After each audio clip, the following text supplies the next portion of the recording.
Someday, and that day may never come, I may call upon you to do a service for me. But until that day, accept this as a gift.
As society grows more dependent on technology, we don't stop often enough to appreciate nature.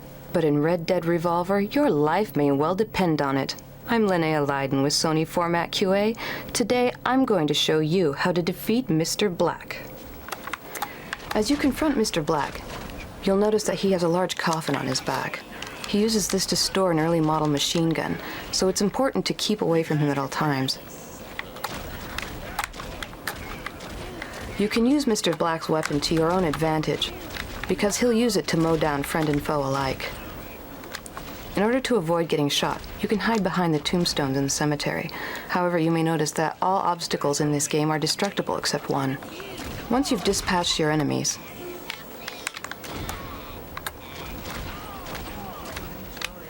head to the old tree at the corner of the cemetery. This tree is the only object in the level that Mr. Black can't shoot through. Keep it between him and yourself at all times. Mr. Black will fire his machine gun until he runs out of bullets. At the point where he rolls back onto the coffin, he's vulnerable. That's your opportunity to fire. Use the L1 button to keep the targeting reticule on him at all times. Occasionally, you'll need to fire in order to provoke him.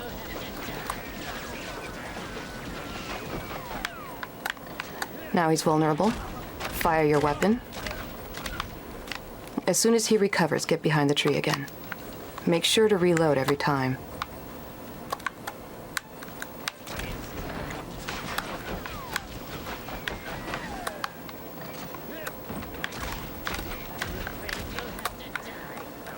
He will approach the tree as you continue to play, so be on the move.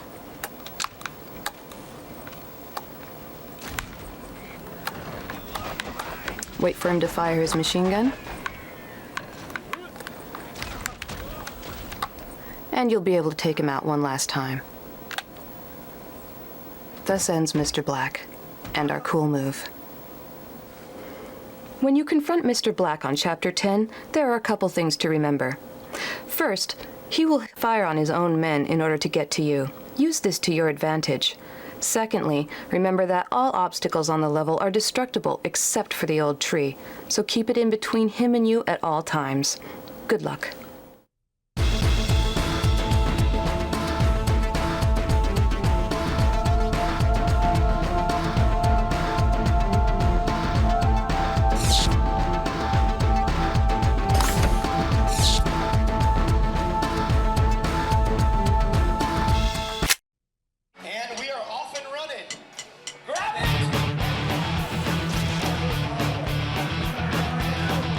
With all this action and great prizes on the line, you know it has to be PlayStation Big Hookup.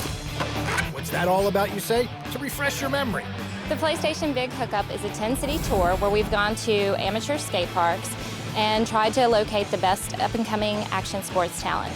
10 different skate parks in 10 cities. The top 10 finalists in each action sports discipline, inline, skateboard, and BMX. We flew them to camp for an all-expense-paid week of training at Camp Woodward, the premier action sports camp in the country. Yes, it's true. PlayStation picked up the tab to bring 30 of the hottest young action sports prospects to the mecca of action sports training. Woodward is a very special place. Obviously, it's a camp, but it's a mix of facilities and staff that are very passionate about the sports we do. If you looked at the X Games and some of the major competitions, I would have to say that 95% of those athletes all were part of the Woodward family at one point and still are. In other words, if you want to be the best, you got to train with the best. But no one can train 24/7. There has to be some time to chill out.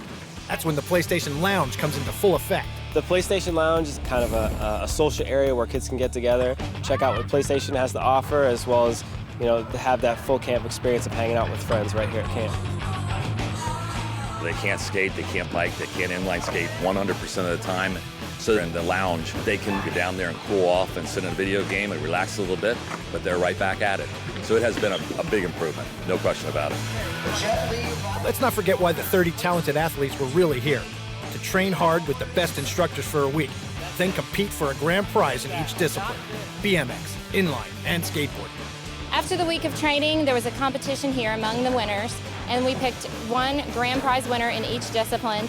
The finals format featured 10 open jam sessions, followed by a 2-minute showcase. Then the top 3 from the preliminaries of each discipline competed in the finals for the grand prize.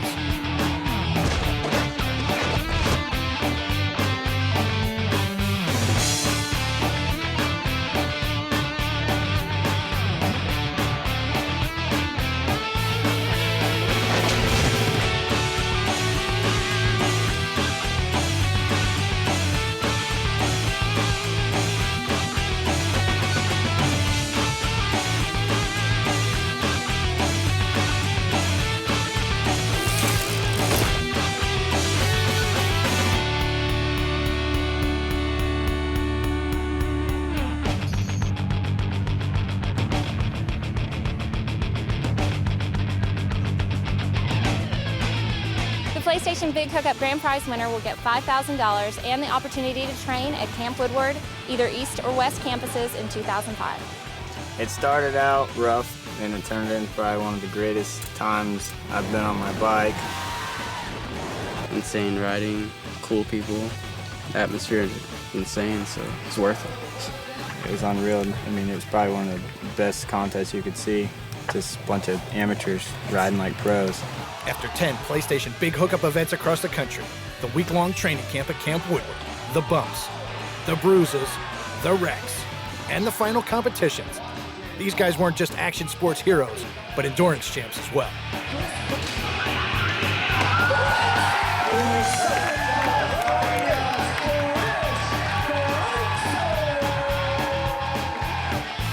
This is like the biggest contest I've ever won, and I just can't believe I've never done a run like that in my life. I just landed all in my tricks, and all my tricks were hard for me, so it's just crazy. I've never been in such a large amateur competition like that. Something with where the stakes are just so high. When I was announced the winner, it was complete shock because this is a dream come true. And being the first winner of something like this just, tops it off. From Northern California, ladies and gentlemen,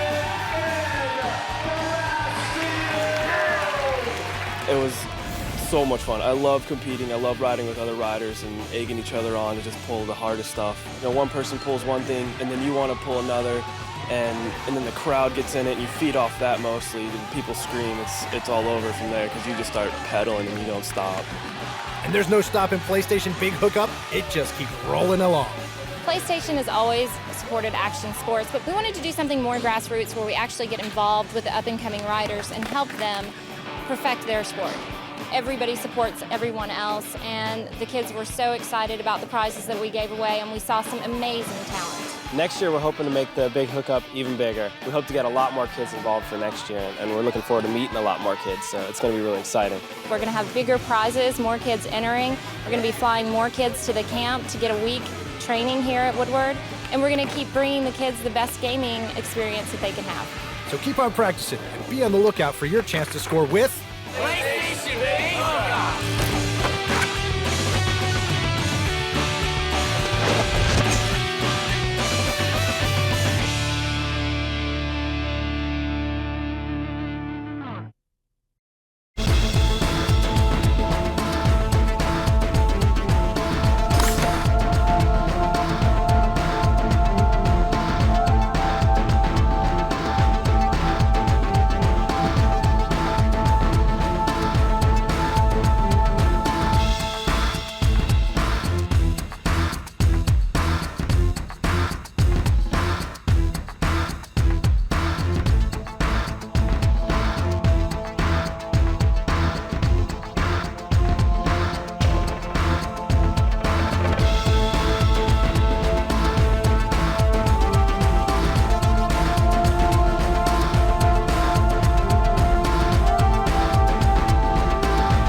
Want to do something wild?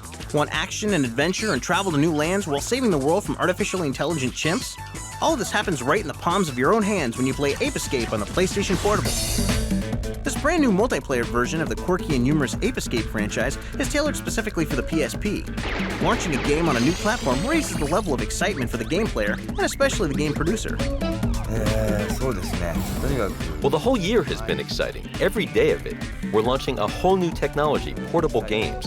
And every day I've been thinking about how I can try to work with this new platform. But the most exciting thing is that a cutting-edge game becomes your own. You don't need to share it with anybody else. The game is personal. Ape Escape's all about tracking and capturing the monkeys in 40 different minigames with 100 variations featuring a barrel full of fun. This is basically a game where you catch monkeys with a net. Now, some monkeys who gain intelligence try to go back in time and change history. Then to prevent this and to protect the world, your character travels through time and catches the monkeys. One of my favorite levels is the very first level called Ancient Time. You can enjoy simply capturing the monkeys. Another one is the last level. It's like a carnival where there's a cowboy show, a ghost house, and a roller coaster.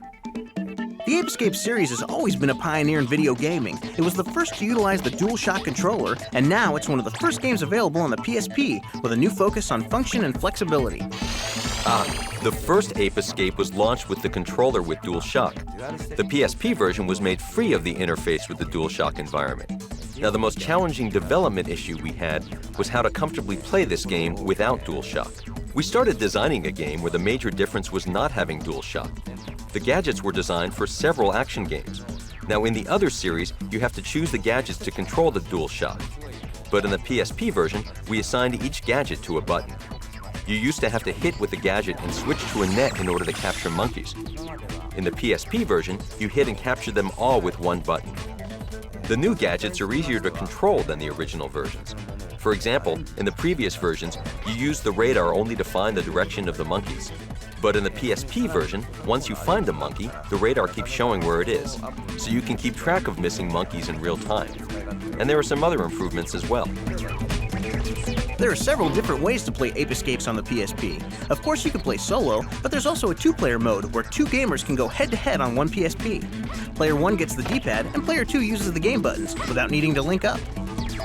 Things can get really crazy when you go Wi-Fi and link 4 players swinging their nets to snatch some simians. We're aggressively pursuing the wireless LAN feature in PSP. With regard to Ape Escape, here's the fun part of using the wireless LAN. You actually have the ability to play against your friends who all have ad hoc mode. Here's a little advice on how to make the best use of your opposable thumbs playing the game. The PSP version has a lot of message boxes to help users, and they're always shown in all stages, so make sure to hit them to get some advice. And you can have a blast even after clearing the game, so be sure to keep playing. If you want any more inside info, you'll have to play the game yourself, because when it comes to features and secrets... Oh yeah, there are many. But if I tell you, I'd spoil all the fun of the games, so I'm not about to tell you that right now.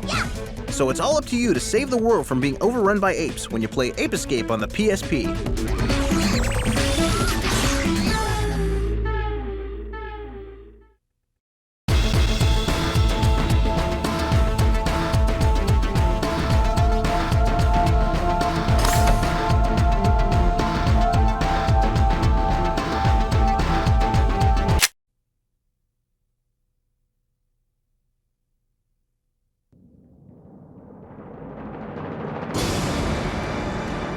The gods of Olympus have abandoned me.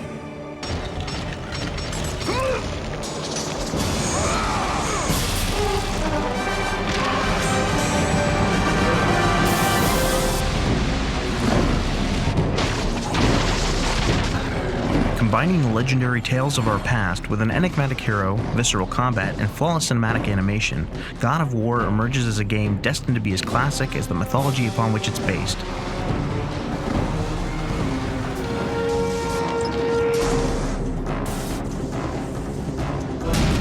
When you first pick up the controller, you're instantly in the game and it's very easy to understand how to play.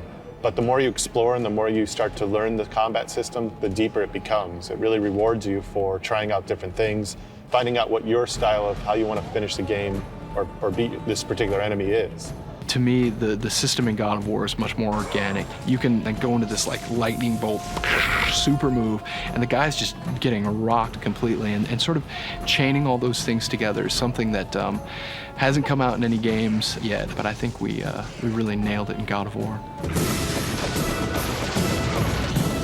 In their quest to create some truly dynamic animation, the creative team found themselves experimenting with all sorts of innovative techniques to create the game's landmark visuals.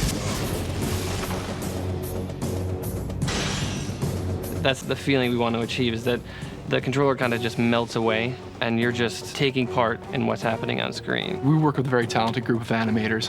You know, you can't just describe something in words, you know, when you're talking about the way some of these moves should work.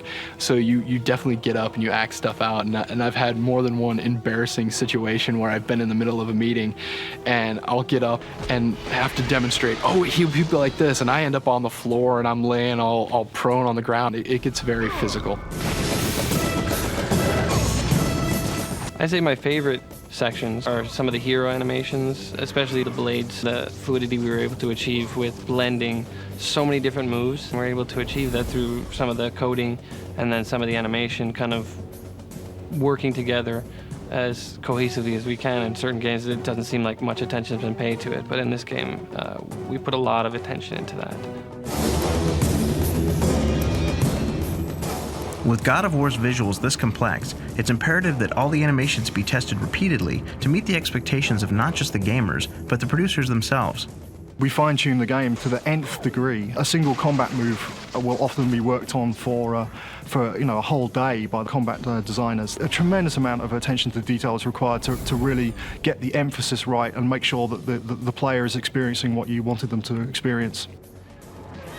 With gameplay this epic, the creative team worked especially hard in giving the game a grandiose feel that would appease the very gods upon which it is based. So we spent a lot of time working on a really good camera system that allows very kind of cinematic camera shots. You know, you can have a traveling camera follow the character along a corridor, and it can do anything that you could do in film. To feel like it's raining, we spent a lot of time working out how to make a rain effect that was really convincing as a rain effect. You walk into a desert, we wanted to get a kind of a desert sandstorm feel. In coming up with a way to match the game's legendary story with its visual style, two types of animation were fused together to immerse the player into the game. Well, we've explored the idea of a new visual for what we call the cinematics, which is the in-game movies for this story. Images become 2D instead of the traditional 3D, but then they transition back to 3D and start moving around, then they transition back to 2D. When you first see the camera just kind of zoom through these 2D plates, almost like you're moving through a photograph. Once the camera focuses on a character or a certain thing that's going on, that's when it just all of a sudden pops into 3D. And the idea is that these are all memories of Kratos, they're all flashbacks, and it's told so it's instantly identifiable by the audience that things are hazy, it's clear, you can tell what's going on, but it's that dreamlike feel that we wanted to get across, that these memories are forced on him. He doesn't want to remember, but they're forced on him. Just as the tales of ancient Greece have resonated throughout time, God of War concludes with an ending that's sure to have gamers talking through the ages and possibly paving the way for stories into the future. Kratos, before you reach Athens, there is a task you must complete. God of War is our attempt to really elevate the action-adventure genre to the next level. We wanted to bring combat, exploration, navigation, puzzle solving, all of sort of the classic elements of the genre, but we wanted to bring those to players in a fresh way, in a way that they haven't really seen before. If we're successful, which I think we will be, we'll get to tell stories about Kratos for a long time.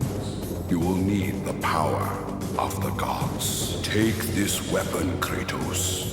Take this power and use it to defeat your enemies. The gods sent me to destroy you.